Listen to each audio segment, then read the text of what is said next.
ब्रज की ऐसा कौन सा स्थान है जहाँ पर श्री राधा नाम नहीं लिया जाता? आज हम इस वीडियो में जानेंगे कि वे कौन सी जगह है और उसकी क्या लीला है। एक बार इंदुलेखा सखी ने श्री जी को सावधान किया था और उन्हें कहा था कि श्री जी, नारद जी बड़े अटपटे स्वभाव के ऋषि हैं। कभी कभी तो वे बाप बेटे, माता पिता आपस में बिगड़वा देते हैं, नोक झोंक करा देते हैं। प्यारी, हमें सावधान रहना चाहिए, यही उचित रहेगा।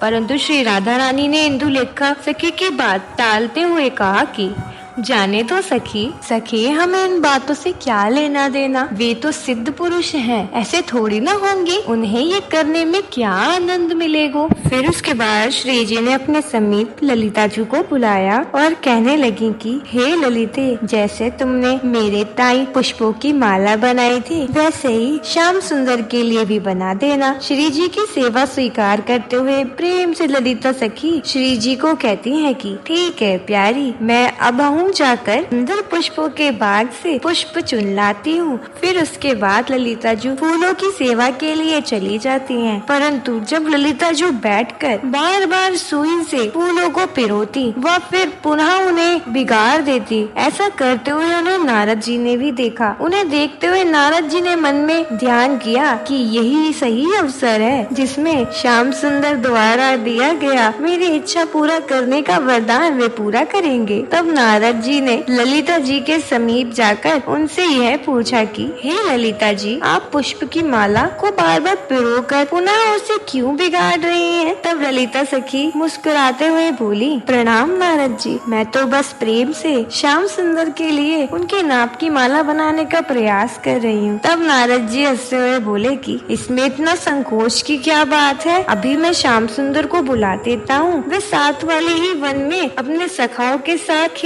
खेल रहे हैं, वे आ जाएंगे तो आप स्वयं उन्हें माला धारण कराकर देख लेना। नारद जी स्वयं जाकर श्याम सुंदर को लेकर आते हैं और श्याम सुंदर और ललिता जी के सामने नारद जी अपनी इच्छा पूरी करने का समय याद दिलाते हैं। फिर श्री ललिता जी संकोच करती हैं कि वे श्याम सुंदर के साथ कैसे विराज सकती हैं, क्योंकि वह स्थान तो श्री लाडली जी का है, श्री राधा रानी का है। परंतु श्री श्याम सुंदर नारद जी की इच्छा को पूरी करने के लिए श्री ललिता जी को कहकर विराजते हैं। जब वे दोनों साथ में विराजमान होते हैं और ललिता जी अपने द्वारा बनाई गई सुंदर पुष्पों की माला प्यारे लाल जी को धारण कराती हैं और नाप लेते हुए वे लोग आपस में बतिया रहे होते हैं, तो नारद जी वहाँ से श्री ललिता कृष्ण की जय हो, श्री ललित बिहारी की जय हो, युगल जोड़ी की जय हो, ऐसी जयकारा लगाते हुए जय घोष लगाते हुए वे वहाँ से प्रस्थान करते हैं। यही जय घोष रास्ते में एक वन में श्री लाडली जू तक पहुँच जाती है। तब लाडली जू नारद जी से पूछती हैं कि प्रणाम नारद जी, आज कैसे ललिता कृष्ण की जय घोष लगा रहे हैं? नारद जी प्यारी जू को बताते हैं कि अभी अभी निकुंज में श्री ललिता कृष्ण सिंहासन में विराजे हैं, उनकी इतनी सुंदर छवि को निहारते हुए आ रहा हूँ। यह रूप, यह युगल मनमोहक दृश्य बहुत प्यारा था। श्री जी के मन में ये थोड़ा सा संकोच हुआ था कि ललिता प्यारे के संग कैसे विराजमान हो सकती है, वो भी मेरी अनुपस्थिति में, इसे देखना पड़ेगा।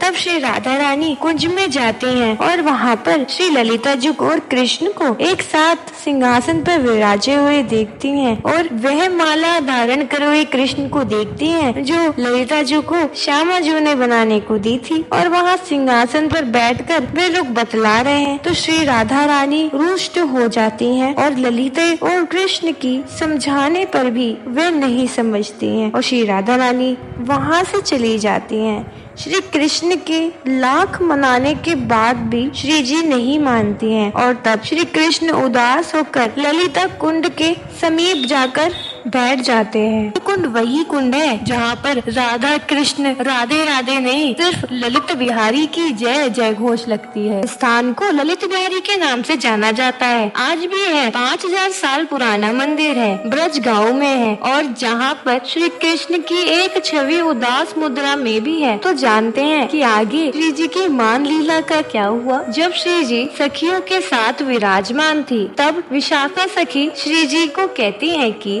ही नहीं लगता है कि ललिता जी ने स्वयं ऐसा क्यों होगा। आपको याद है हमें इंदुलेखा सखी ने क्या बताया था नारद जी के बारे में कि वे परिवारों में बिगड़वा देते हैं, उसमें भी। और फिर ललिता जी ने भी हमें समझाने की कोशिश की थी कि नारद जी ने ही उन्हें स्वयं ये सब करने को कहा था।